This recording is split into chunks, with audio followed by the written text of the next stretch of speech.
Okay, we're with Brigadier General, retired General Victor Corpus, uh, to discuss with us Duterte's win-win approach to our relationship with the People's Republic of China.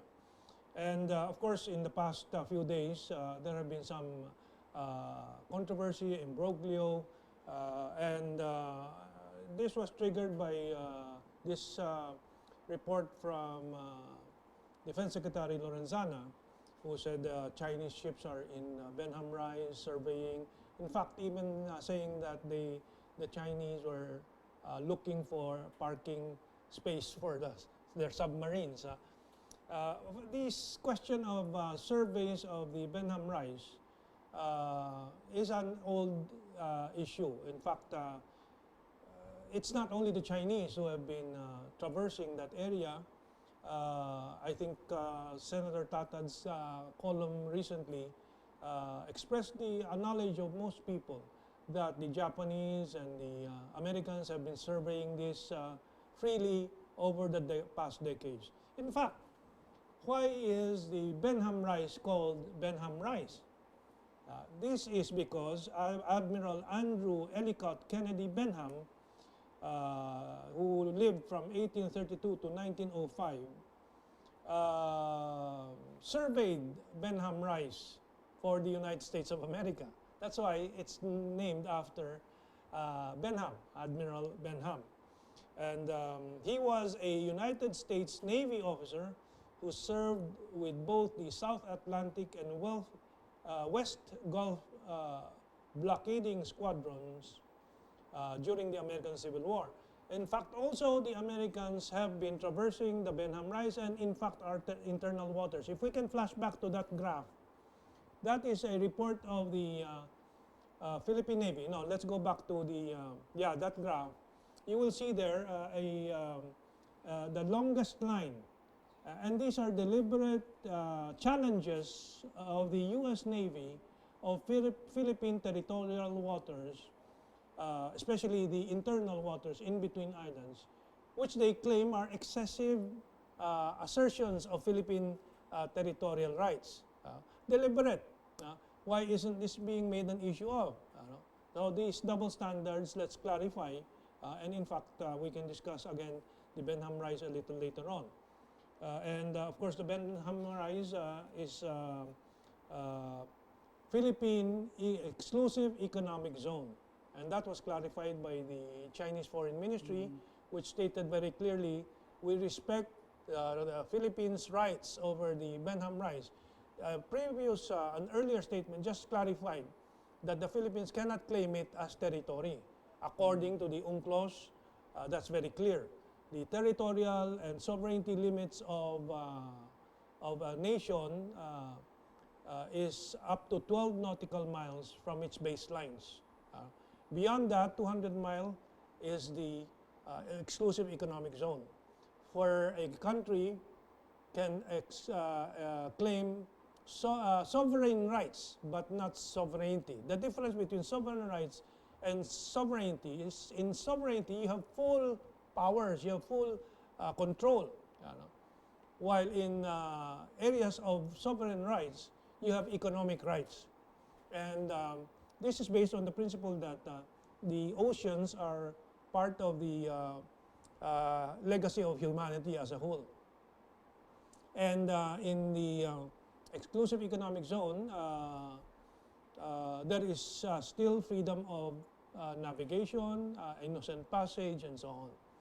Now, there is a discussion and sometimes debate over the question of to what extent is notice to be given to the country that has the EEZ rights.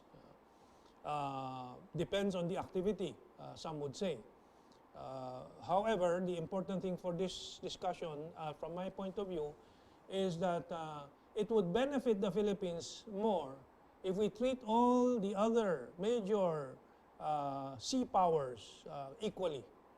For example, we allow the Japanese and the Americans to survey.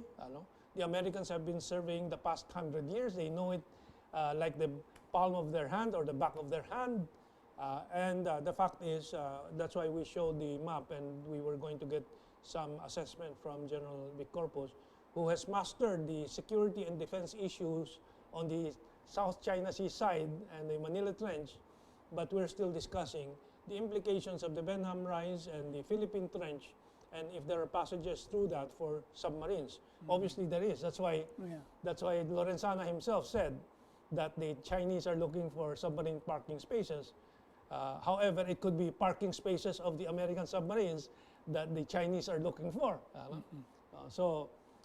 Given that, let's go to General Victor Corpus on his impressions of these controversies and the connection to the win-win Duterte formula in the Philippine-China relations.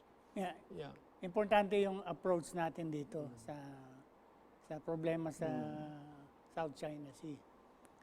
Kasi may sa palagay ko meron tayong dalawang pagpipilian lamang. It's either a win-lose approach or a win-win approach. Yeah. So win-lose, sino malamang ang lose? Kung ang pipiliin nating approach ay win-lose, na panalo tayo 100%, na total loss sa kabila, it will eventually either lead into war or it will lead us into a zero-sum game. Ibig sabihin, imbis na makinabang tayo sa South China Sea, we will not benefit a single drop of oil or a single cubic feet of gas or even a single piece of fish. Yun ang magiging resulta niyan kung ang pipiliin natin ay confrontation or a win-lose approach. Ang example niyan ay yung ating effort sa The Hague, yung arbitration. Permanent Court of Arbitration, na ang objective natin is a total win for us and a total loss for the other side. Na yun nga ang nangyari. But if ipipilit natin yung decision ng The Hague, ang resulta niyan ay gera. Yan ang pinipilit ng ilang mga personalities. Well, you're more diplomatic than I am because I am a journalist. I have to state certain things factually. See, Justice Carpio, I'm sorry, has suggested that Duterte should send in the Philippine Navy to Scarborough. And if the press reports are correct, he stated that to trigger the Mutual Defense Treaty and draw in the Americans to defend the Philippine ships. Ano ba yan? Provocation talaga yan, di ba? Kung yung America nga umatras sa confrontation with China. Kasi before the Hague decision, nagpadala sa South China Sea ang United States ng 2 aircraft carrier battle groups. Kasama na dyan yung mga nuclear submarines and nuclear magkasama yan.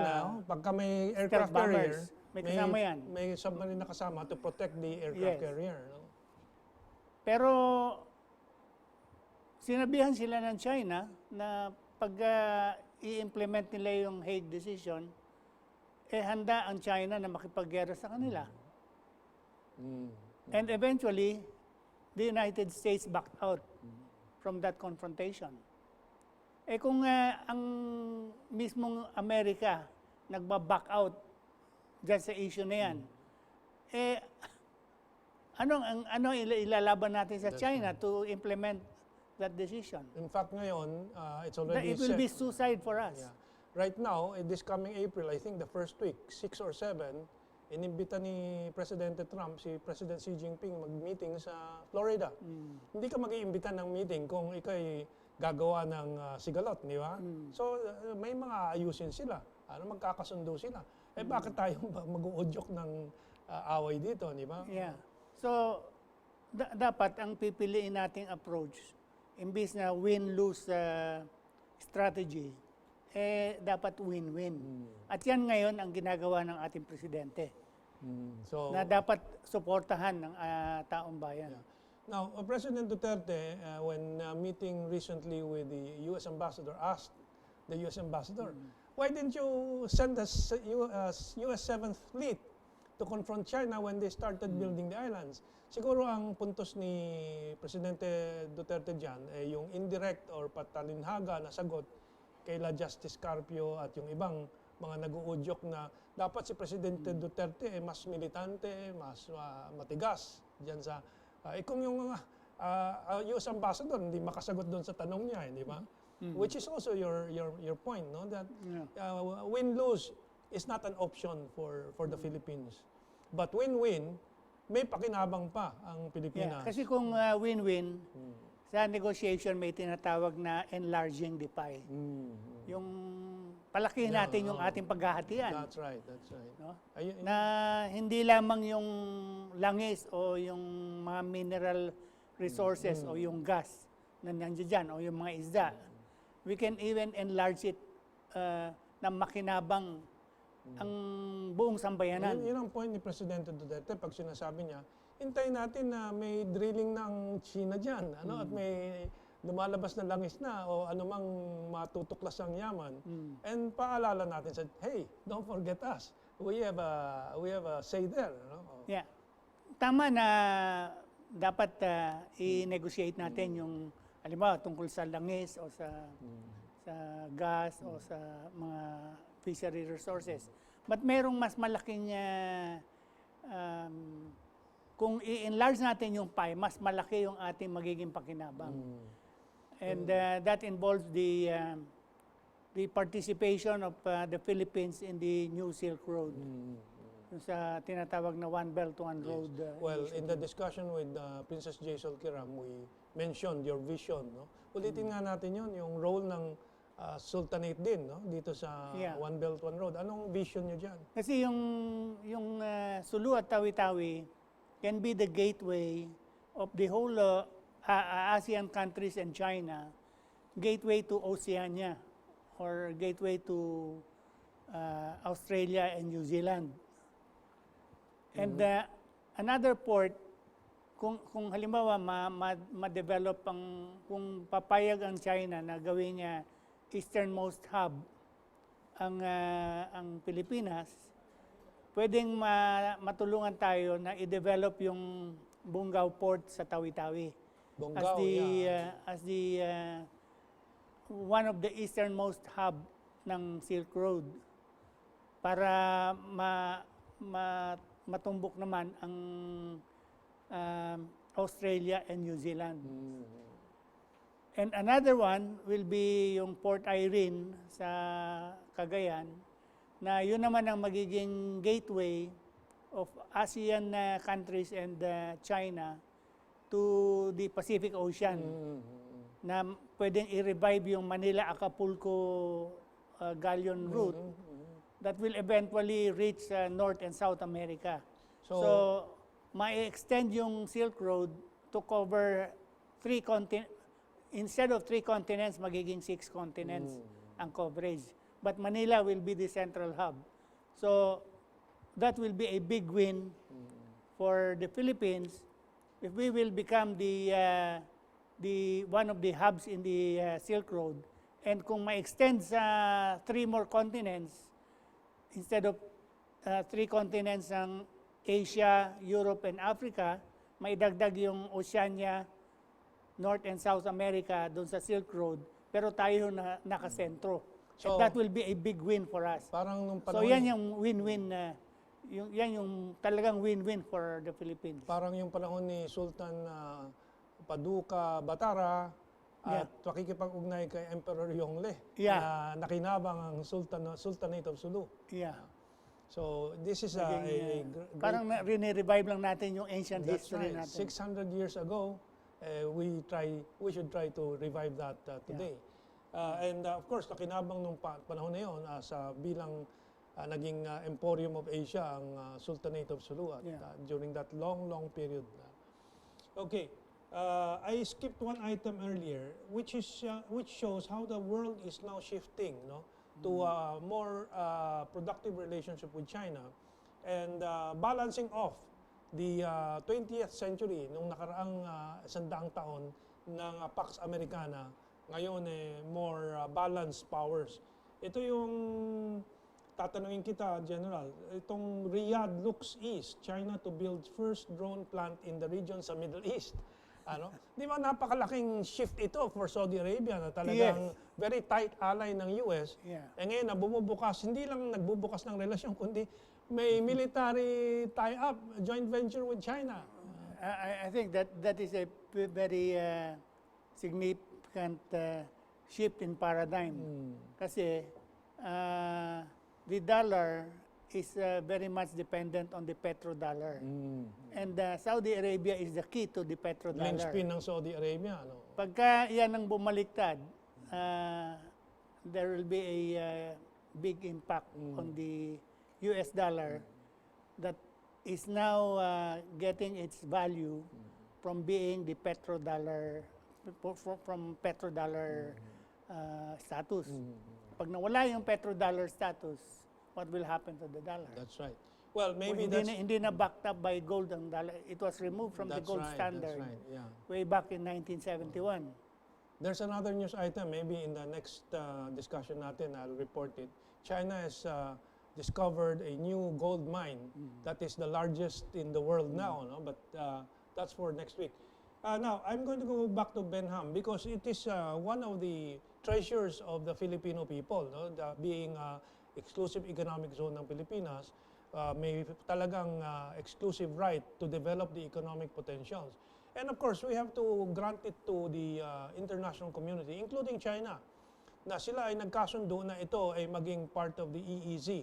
Although sabi mo nga, may danger, baka yung Estados Unidos, being the one to name the Benham Rise, may someday, which we don't believe so at this time, but they have some historical claim to the Benham Rise. Kasi according to your understanding, the country that discovers and names certain features of the sea have the right to claim it.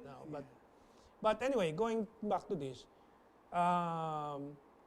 there is selectivity in the perception of some people, of some of our so-called experts, like sa UP Maritime Department, sila Batong Bakal, castigating China and so on, while not mentioning Japan. Double standard yung double standard. ganun, Although South Korea, and we have a news item there also, and Japan have expressed interest to explore and develop the resources from the Benham Rise. No?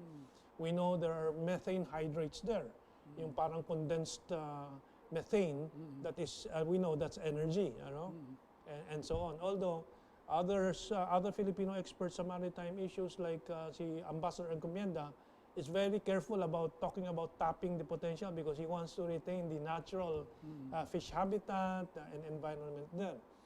But I think the Philippines can benefit from the Benham Rise, and we have no technology. We're probably 20 or more years away from developing the submersible capacity, the drilling capacity down to that level, which China has recently just broken the deep sea diving record. No? Yung kanilang Jiaolong. Jiaolong is one, but they have a newer one. Well, that's the news item there from the China Radio International. They have broken the 10,000 feet ba level, but 10 kilometers. 10,000 meters, 10,767 kilometers. almost 11 kilometers deep.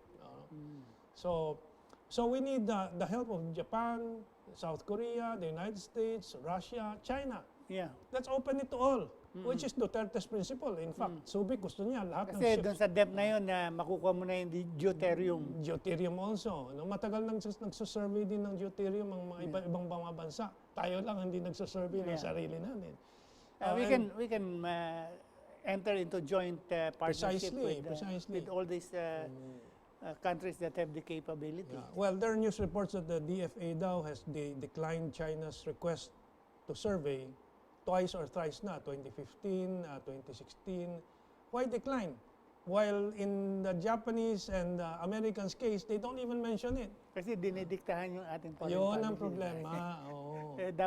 Dapat independent foreign policy tayo.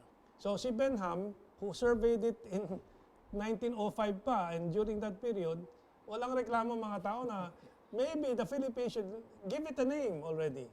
Yung Benham Rise into another name. Palitan natin yung pangalan. Tulad nung meron tayong panatag, meron tayong ano mga sariling pangalan natin. Dito ang talagang kailangan malagyan ng Filipino name. Can you suggest a name? Rizal. Rizal, Rizal Rise. Well, so itong ito of course you one day will in our other show, domestic issues, si General Corpus kasi may vision of a wind energy project na but that's domestic issue, no? But General is a very creative, very colorful personality. But of course, energy is one of the issues our country is facing. That's why you're helping the DNR develop some of these visions. Okay, finally, ang ating final image is Duterte's statement finally to resolve and end the discussion about this Benham Rise and so on, and the permission for survey and so on. Sabi niya, I made the right decision on China ties. Anong komentary mo? I fully agree. You fully agree. And we should, the whole nation should support what the president is doing now with regards to an independent foreign policy. That's right, yeah. And its independent foreign policy is not just relationship with China, but with Russia. He's inviting to... dapat dyan, ang pangunahin nasa isip natin is national interest. That's right. Kung saan makikinabang ang bayang Pilipinas. And yung pakinabang na yan is fundamentally economic. Kasi kung hindi naman yumaman ng taong bayan, saan tayo pupunta? Parang China eh. Nung yung 7th Fleet nag-intervene between Taiwan and China, umatras sila, tumahimik sila, nagpalakas muna sila. Ngayon, they cannot be bullied anymore. No? I think the Philippines has the option to do that right now, develop our own strength. And of course, there's ASEAN that we are chairman of today. Which brings me to the last point. You also mentioned that China and the Philippines will have this bilateral dialogue na on the disputes. On the maritime disputes. So, Mayo yan. At the same time, ASEAN has the code of conduct discussions too. So, it's all these creases in the relationship can be smoothened out through this dialogue. So, maraming salamat ulit, General. You have always been ready at the beck and call of our audience to explain these issues. Anytime. Sige. So, yan po ang ating magandang episode this week with Princess Jaisal Kiram and with Brigadier General Victor Corpus. So, join us again on our Sailing Across Asia, the World, and History in our next episode next Sunday, and the replays and also on YouTube. Maraming salamat po and have a good weekend.